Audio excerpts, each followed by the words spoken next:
Today on Potato Reviews, I boil enough tea for the entire battalion. Nigel drops his mother's weight in bombs over Germany and the Queen broke containment heading straight for the Tower of London.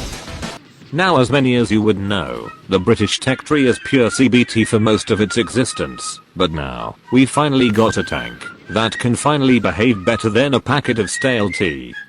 The Centurion Mark I is the epiphany of British engineers gathering enough brain cells after World War II to put together a proper tank, taking the good 17-pounder, some leftover armor and a single bus engine this time, and slapping it all together to form the basis for one of the most famous line of tanks. Now let's talk about its strengths and weaknesses individually. Gun-wise, as stated beforehand, it's the 70-pounder gun. Stock, you get an horrible useless solid shell, followed by another disappointment, and then finally by two proper shells.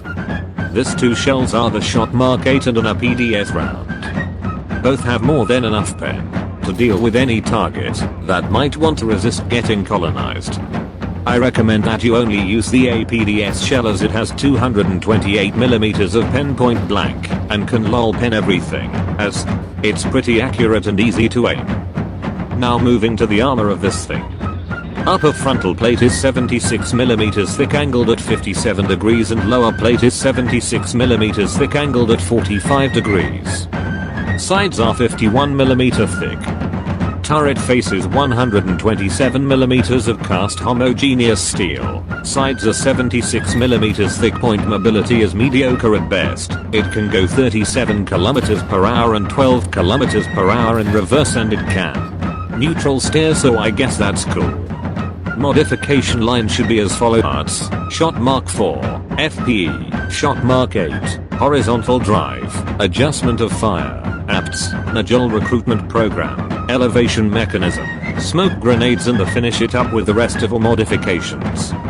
Now for playstyle, bring 29 rounds and you shouldn't be fighting in the first line, you should stay in second line and try to support your teammates. If you get big maps, you are going to be at an advantage. Your apps is going to cut through everything, tries to go against the Empire's rule. Another thing that should be noted, you should always aim for gunners, cannons, and ammo racks, as your shells don't really create shrapnel. We are done here. Go out there, soldier, and colonize the planet.